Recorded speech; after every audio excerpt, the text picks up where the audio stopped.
welcome to our preview podcast. And the game we're looking forward to, of course, is Wrexham against Wealdstone. I'm Mark Griffiths. I'm joined by Chay Long. Chay, this is I don't want to say must win, but it feels like a really ought to be looking to win game, if that makes any sense. Yeah, it's one of them where if we want to be getting to where we want to be, we have to win, don't we? You have to be beating the teams that are below us in the table and the ones who are fighting for survival. But, you know, these games can also be banana skins. So, but yeah, I'll say it is a must win, isn't it? Really. I don't want to say it, but yeah. I mean, Wealdstone are a funny team, aren't they? I mean, they haven't won in the league since mid-December. They've only won one since mid-November. They started the season terrifically well, and they were up in the playoff spots, comfortably in the playoff spots. Yeah. But even then, they were letting in lots of goals. They were just scoring goals as well. The goals had dried up a little bit, and they've plummeted right down to the bottom again. But the thing is that even though their recent form's awful, last match they drew 0-0. 0-0. This team drawing 0-0 with goals going at either end against Eastleigh. I mean, they are on the longest unbeaten run in the league. That's a good result. And the other draw they've had this year, because they've only got 2 points this year, was at Torquay. Yeah. So they've clearly got performances in them. It's just they're struggling to actually win games. Well, exactly. And they had a heavy loss of Sutton as well, didn't they? Who, you know, that could happen at any time because they're a good side. And but Wealdstone, they've scored 4 goals against us early on in the season. Yeah. For me, which was the worst performance so far this season, wasn't it? Really. Oh, no question. It was. It was a really bad game. It was not a good one. But they do score goals, but they concede a hell of a lot. So it's going to be a game for.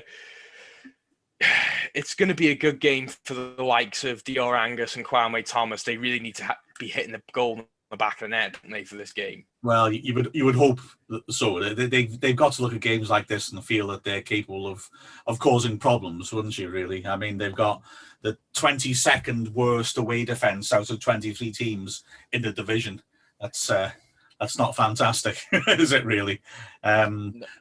But like that, you referred to that game at Wealdstone. I mean, that was such a crazy match, really, wasn't it? And it's funny you said that's definitely our worst performance of the season. I mean, in a way, you could argue that it isn't, because when you think about it, we had some horrible defeats, haven't we? I mean, Aldershot, for example.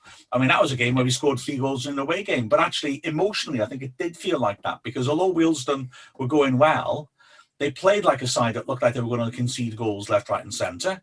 At the end, and we put pressure on them, they looked like they could crack, and we could, you know, Fika Kelleher missed a really easy chance to get a 4-4 draw.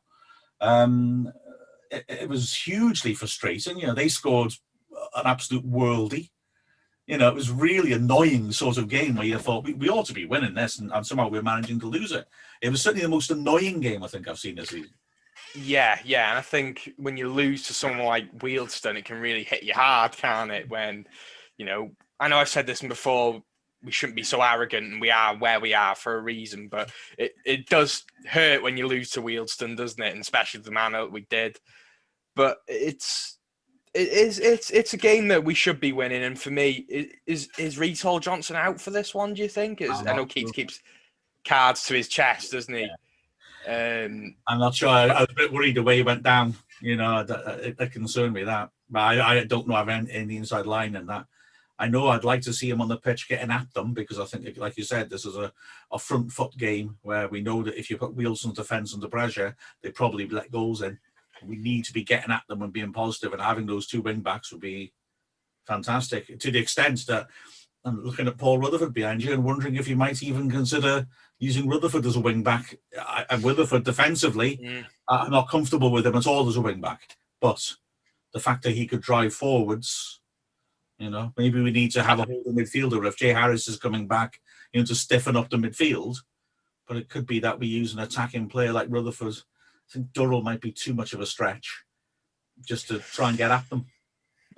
Even Tyler French bombs on for a centre-back position. So I'd like to see things like that happen. I'd like to see, for me, even unless Vassell's fit, I'd like to see the back three the same. Yeah. I think they've been solid. So you said Horsfield or Rutherford at right wing back, and you don't change Jamie Record, do you? Because he's been brilliant recently. If the midfield, I'm thinking, what midfield partnerships would you put in for this game? Well, it's an interesting one. I'm glad I'm not managing to make this decision in a way, because you've got, on the one hand, you've got that notion, which I've said a few times, of Jarvis, Davis, and Young is a more attacking configuration. But on the other hand, Harris may well be available. You'd hope he'd be available if he's on a sub on Tuesday. And it's tempting to use him, but then are you making it less attacking by doing that? I don't know. Could you use Jordan Davis on the wrong side as a wing back if Paul Johnson's not ready? I know it'll be a bit uncomfortable for him, but he can come inside, cut in, and try and cause problems. It's an interesting question, isn't it? A game where you want to get on the front foot, but do you do that at the expense of Jay Harris? So I'd be inclined, once I'm knowing he's fit, to throw straight back in the team myself. Yeah, you do. Or the midfield's the only question, isn't it? Really, that maybe I was even thinking, do you play Durrell? Because I think Durrell's looked all right in the last two games, and he's very attacking minded. I know he can blow hot and cold, can't he? But a team at this level, I think on his day could cause a lot of problems. But or maybe just name an unchanged side. Yeah, when we play Jarvis now, we're playing him right where Durrell wants to play, behind two strikers. Yeah. So it would be interesting to see if Durrell could take that opportunity, but then it would be interesting if Jarvis could take that opportunity. Yeah. We've got options. It's going to be interesting to see what we do in that respect. Yeah, but it's I don't, as I said, we don't do predictions, but I would like to think we win this game quite comfortably. I hope so. I don't know if we've got the goal power to win games comfortably. I hope we have. And they've got some decent players as well. I mean, to be fair, I don't dismiss them. To get a point off Eastleigh, to get a point off Torquay, we can't take them lightly. Oh, 100%. You as I said, like left back Mendy. Yeah. He looks, as you said to me before the show, he looks pretty good. So is there any of the other players you'd like to talk about, mention from Wealdstone? I mean, Andy, for the start, Weird is not now playing at left back. He's now playing as a right winger, cutting inside, like I said about Jordan Davis, in a sort of 4-2-3-1 as they played on Tuesday, which you'd assume they pretty much stick to. If they can get a clean sheet against Eastleigh, they're going to carry on with a similar setup. So yeah, he's now being used differently. Remember, he scored that unbelievable screamer against us. I mean, it was a hell of a goal. And then a couple of weeks later, he did it again for them, and he's got 5 goals this season. So he's now playing right-hand side, cutting in, and he's got that great left foot. Denon Lewis, another player who I thought was excellent against us and gave Hall Johnson real problems, left winger. And yeah, he's playing through the middle now. So he's plays a striker on Tuesday. And it'll be interesting to see whether he can, he's got pace, whether he could cause problems for our centre-backs, whether he could expose Kelleher in a race. And the other, the name of interest, I suppose, let's be honest, he's still on their bench, is Ross Lafayette, a player who has been around this level for a long time. Good, big, strong target man. Jeff Louis tribute acts. He's big and strong, but he can play a bit as well.